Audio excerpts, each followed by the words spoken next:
watching The Last Word with me, Maria Shakil. It's been nearly 2 days and the rescue operations in Uttarkashi continue.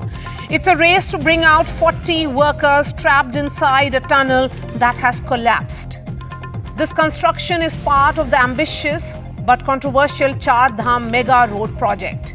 It is still unclear whether a landslide or a cavity caused the collapse. Remember, the Char Dham mega road project aims at improving connectivity between 4 religious pilgrimages: Kedarnath, Badrinath, Yamunotri and Gangotri.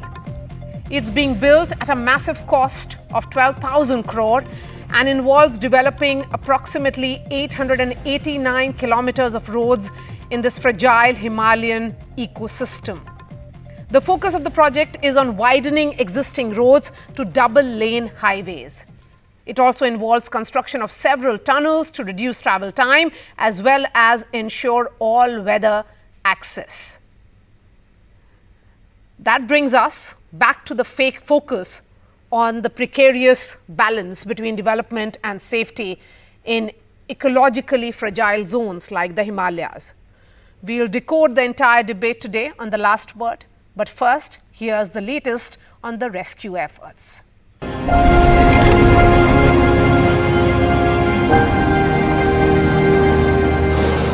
36 hours and counting for 40 workers trapped inside this under-construction tunnel in Uttarakhand's Uttarkashi after a portion of the tunnel collapsed on Sunday morning. As a multi-agency rescue team races to save the workers, the good news, all those trapped are safe. Rescuers say a pipeline laid earlier for supplying water to the tunnel for construction work is now being used to supply oxygen, food and water to the trapped workers. कोशिशें कर रहे हैं, जो मलबा ऊपर से गिर रहा है, we have some machines, तो हम उसको solidify कर देते हैं, थोड़ा जो रुकता है तो आगे बढ़ जाते हैं, तो इसलिए स्पीड थोड़ा स्लो है, लेकिन हमें we are hopeful that हम कर लेंगे इसको. This is what happened. A landslide near the tunnel reportedly caused heavy debris to fall on it, leading to the collapse of a portion of the tunnel. 40 workers are trapped on the other side. The tunnel is meant to connect Silkyara to Dandalgaon in Uttarakhand's Uttarkashi. It is being built under the Government of India's Char Dham road project, an ambitious project to provide better connectivity to pilgrimage spots. Photographs and videos taken by an NDTV team at the spot showed huge piles of concrete blocking the wide tunnel, with twisted metal bars on its broken roof poking down in front of the rubble. सिलक्याला की tunnel में rescue operation लगातार चल रहा है। 24 घंटे से ज़्यादा हो चुके हैं। 40 मजदूर अंदर फंसे हैं, लेकिन उन तक ऐसी एक मशीन है, कंप्रेसर मशीन है, जिससे ऑक्सीजन भेजा जा रहा है। और ये जो पाइप है, लाइफलाइन अगर कहेंगे, इसी तरह का जो पाइपलाइन है, उससे ऑक्सीजन भेजा जा रहा है। हम लोग यहाँ पर नाइट ड्यूटी कर रहे थे, तो पीछे से 2-3 वर्कर भाग के आए कि सर आगे जो है ब्लॉकेज हो गया, लूज गिर गया है। उसके बाद हम जो तुरंत जो है सेफ्टी ऑफिस पे गए, सेफ्टी वालों को बताया, वहां से वो लोग भी आए। फिर हमारे जो है प्रोजेक्ट मैनेजर, हमने उनको सूचना दी, वो लोग तत्काल जो है यहाँ पर पहुंचे हैं। क्योंकि दीपावली का वो पर्व था, तो हर अधिकारी इधर उधर गए थे, तो तुरंत जो है जिसने जैसे जहाँ सूचना मिली, तुरंत वो जो है मौके पे भाग के आया। इस समय में हमारी प्राथमिकता है कि सभी जो 40 हमारे श्रमिक भाई अंदर हैं, उन सभी को सुरक्षित बाहर निकाला जाए। उनके परिवार के लोगों को, परिवारजनों को भी हम आश्वस्त करना चाहते हैं कि केंद्र सरकार और राज्य सरकार पूरी तरह से गंभीर है और हर संभव प्रयास कर रहे हैं। रात भर पूरा रेस्क्यू का काम चला है, अंदर से संपर्क भी स्थापित हुआ है। 1000 kilometers away from the tunnel in eastern UP's Mirzapur, the family of Akhilesh Kumar, one of the workers trapped, is desperately waiting for good news. कब की बात हुई थी आप लोगों की, या कब आए थे गाँव? 1-1.5 महीने पहले। इधर फोन से तो हमारी नहीं, लेकिन भैया की तो बात बराबर ही हो रही है। और अभी चूंकि उनकी वाइफ प्रेग्नेंट है, तो आने वाले भी थे। अभी हमको लगता है कि जस्ट अगले हफ्ते आने वाले थे, हफ्ते 10 दिन बाद। The workers trapped inside the tunnel are from Bihar, Jharkhand, Uttar Pradesh, West Bengal, Odisha, Uttarakhand and Himachal Pradesh. With Kishore Rawat, Bureau Report, NDTV. And let me bring in Anshu Manish. He is the Director and CFO of National Highways Infra Development Corporation Limited. Mr. Manish, really appreciate your time. I want to understand from you, where did the company go wrong? See, it's the geotechnical nature of the area which has gone wrong. And this is not the first instance it's happened in this tunnel. This has been past many instances has happened, but this is the first time that people have trapped inside. So because of the fragile nature of the Himalayas, this has happened. Okay, since you're talking about fragile nature of Himalayas, because there have been several landslides and other incidents that have happened in this terrain over the last few months, I want to understand from you, is there lack of understanding of what can be stable construction on this terrain? Because why is there an increase in such incidents?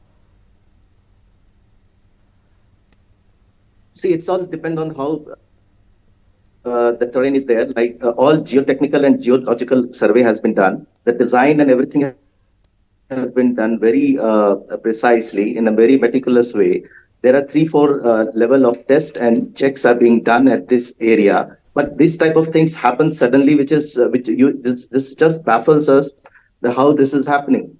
But since this is happening in this area for past so many years, so we can say safely that our design part and the precautions taken, be it security or the safety measures, are absolutely bang on.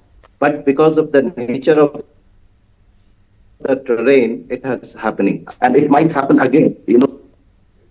Okay, since you're saying that it might happen again, then what are the precautionary measures that are being taken by the company?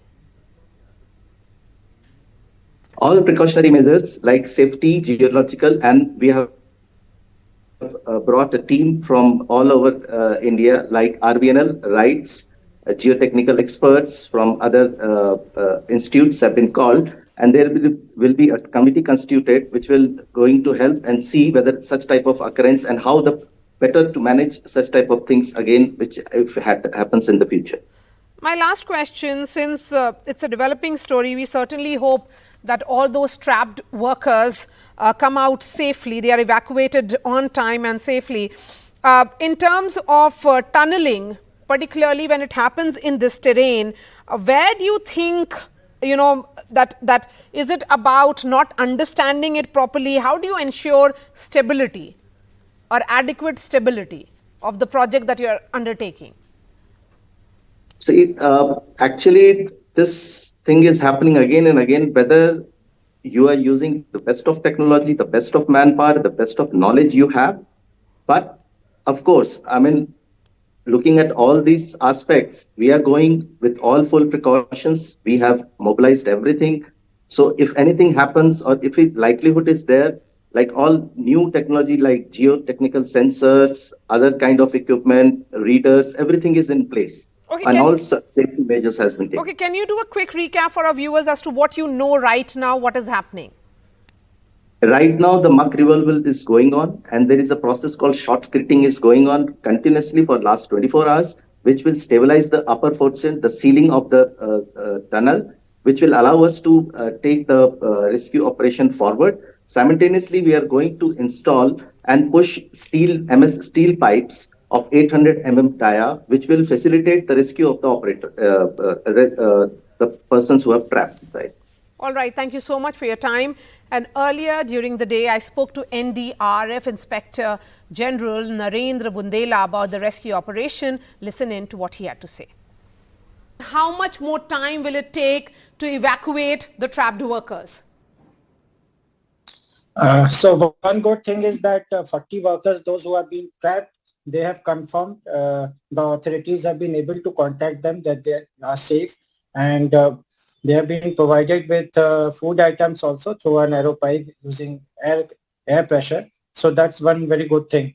So the technical team is already working there, and considering the situation, since they have to remove the debris and they have to take all the precaution for the safety of the workers, technical workers who are involved, and the rescuers there. So it will be taking time. So regarding the amount of time to be taken, I will not be able to comment just now, but so far they have been able to make a passage nearly around 21 meters as per the report I have received.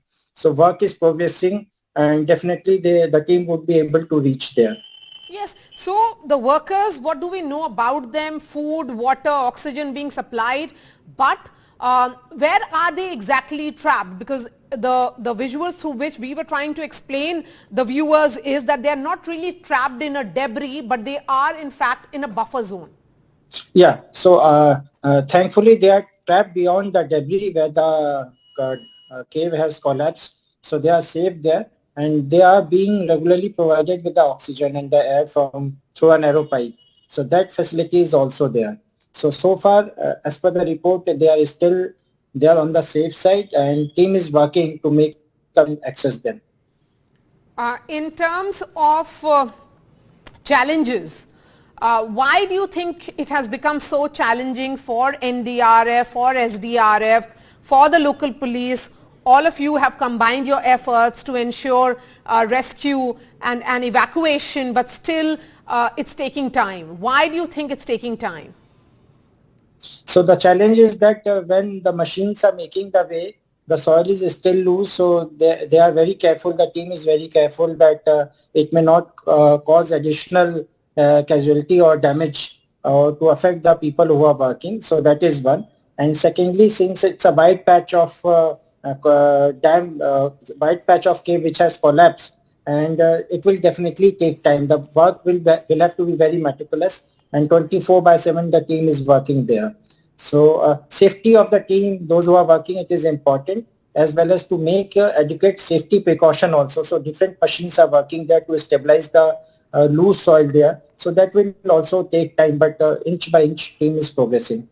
And Mr. Mandela, you know, in recent times, several reports of landslides which have caused fatalities have come from Uttarakhand. And if we were to look at the last 3 months itself, which has been the number of deaths have been the highest because of landslides in the last, you know, in comparison to what we saw in 8 years. Why is it that this entire terrain is becoming landslide, it is becoming, it is witnessing so many landslides? So landslides, one of the reasons is because of excessive rain, sudden rain, soil structure there can be many factors for the landslides. So definitely India, many portions are affected by landslides, whether it is in North India or some part of South India also. But this is a typical case where there's a collapse in the cave, in the tunnel. So it's a little different than the landslides which happen on the surface. So this has to be tackled very differently, and technical team has to tackle, plan, and put all the resources available, which state government is already doing, along with the other central and state government agencies. Okay, so in how much time are you sensing that you'll be able to reach the workers? I'm asking about time repeatedly, or timeline from you, Mr. Bindela, because this certainly is race against time. So I won't be able to comment about the time. The team already is working there under the state and the district administration. They are already assessing. There is a technical team of different agencies working there. But so far the reports I have received is around 21 meters they have been able to make a headway. There was some fall of the debris again. So 14 meters have been cleared so far. But definitely that's a positive news, and workers are all safe there. So how much more to go, since you're saying 21 meters cleared? How much more to go to reach the workers? So as per my assessment, exact length of the damage or the collapse will be difficult to say right now, but the preliminary report from NHIDCL has stated that it is around 40 meters of length which has collapsed. But as our team progresses, the technical team progresses and makes the way, there will be more clarity on that. In terms of cutters and technology and weapons that you have to ensure that you move through this, are you fully equipped? Yes, they are fully equipped. Additional equipment and machinery have already arrived from other places also. So far, what I have interacted with them, they are having adequate equipment, machinery, and if required, other items may also be mobilized from other places. And debris could be blocking 25 to 50 meters of tunnel is what we believe. Is this correct? Right. Okay, so Mr. Budela, you are saying that they have to spend another night inside this tunnel before there could be any light and hope of their evacuation tomorrow? So it's a highest priority for the state and the central government, and the teams are working round the clock. All the technical agencies, if I am to mention that there are technical teams from Tehri Hydro Development Corporation, NHI, DRO, NHIDCL, Navyo Construction Company, L&T Company, SDRF, ITBP, BRO, many agencies are involving, and they are working in shifts round the clock so that the work doesn't stop. All right, Narendra Bundela, the Inspector General of NDRF, speaking to NDTV. And joining me now, CP Rajendran, Adjunct Professor, School of Natural Sciences and Engineering at National Institute of Advanced Studies. We have SP Sati, leading geologist. Indresh Mekhuri is an activist and member of Save Joshi Math campaign. Beginning with you, CP Rajendran, is there some kind of pattern in which the Himalayas are reacting, and perhaps when it comes to development, we are not able to read it? And this tunnel collapse is one of those signs. Yeah, because, we have been raising this caveats, when we talk about the infrastructural development on a dynamic environment like the Himalaya. We have been raising, many of us been raising this issues for several years.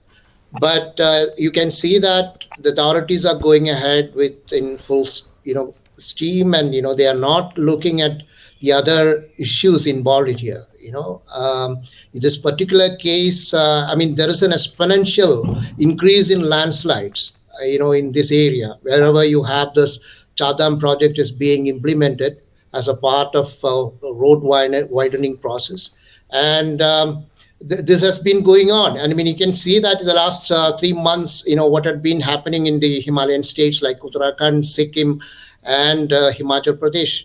But you see, the problem here is, there is a very little environmental assessment. No environmental assessment has been seriously conducted in this area before this project is being attempted. So this is one issue that the scientists and the other interested groups have been raising. So this is one important aspect that people have, the authorities who are involved in this project, it's not done a proper environmental assessment. This particular case of tunnel collapse is not in isolation. See, you have, you have to understand the nature of the rocks, their competency, and, the blasting methods employed. It all depends on, it's all interrelated issues. So this is where the expertise should have been sought after, and, the expert opinion should have been taken, given some importance to it. The panelist here, the first panelist here said that, we are going to do this. Now, this is not the time to do that. This should have been done much before the project was implemented. So there are a lot of, triggering mechanism for this kind of collapses. And, this depends on the rocks. Much of the rock formation in the Himalaya is very soft rock, which is fissile and can, they have a tendency to split. And, if the blasting occurs, it can lead to, the stress changes and also landslides within and outside the tunnel. So this is not an exception. It's happening everywhere, like in Joshimath or, in Vishnugad, there was another issue 1 year back where you had the similar occurrences. So there is a pattern now. I don't understand why authorities are going ahead with this, massive project without taking all this risk involved. The issues involved in this. Okay, and what about the protection measures?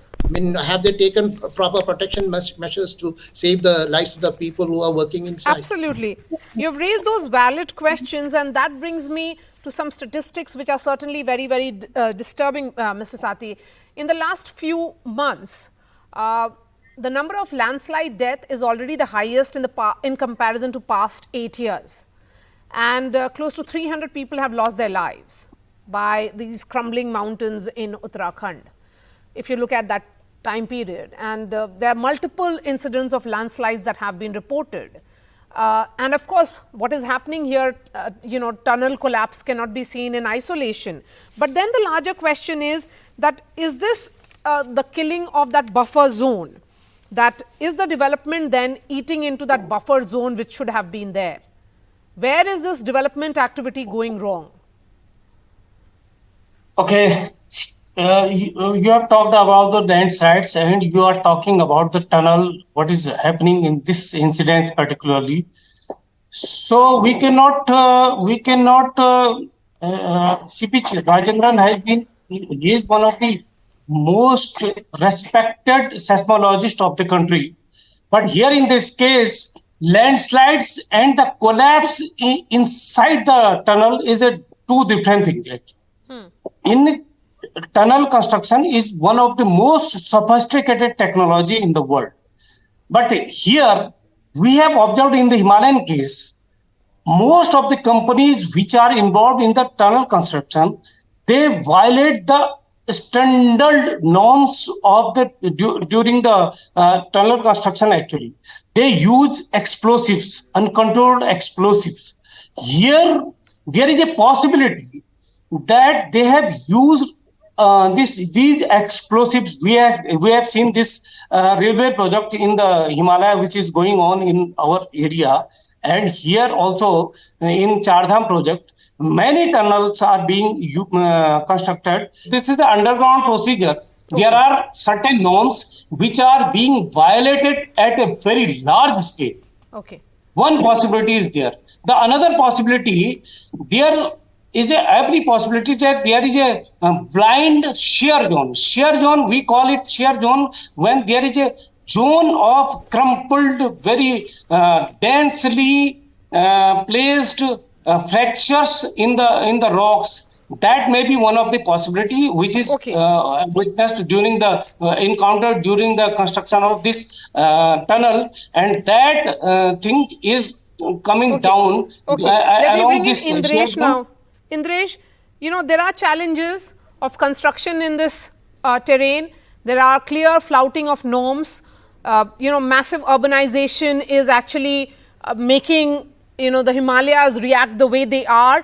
But then construction happen. World over it happens. But why is it that disaster management study or perhaps the right risk assessment not being done this time or in these terrains? Or even if they are being done, then where is it getting lost?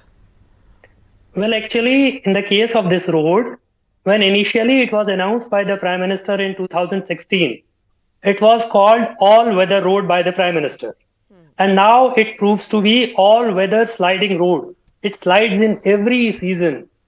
There's no need of rain, there's no need of earthquake for sliding of this road. And what actually happened from day one was that all environmental norms were not followed, no norms were followed. Even no environment impact assessment was done for this whole of the project. It is a project of 889 kilometers, but to skip the environment impact assessment process, it was said that 889 kilometers is total length, but these are 53 small packages of less than 100 kilometers. So there was no environment impact assessment. The agencies didn't do environment impact assessment, but the impact on environment is very clear, and people who are working, they are now facing their situation of life and death, and it is due to the negligence of the authorities. It is because that the fragility of this whole zone was Okay, I ignored, have just enough time for the final word from Professor Rajendran. Professor Rajendran, what should be done now? See, the question, is this, do we want disaster-prone roads or disaster-resilient road? This is good for, disaster-resilient road is what we are looking for, but that is what we want.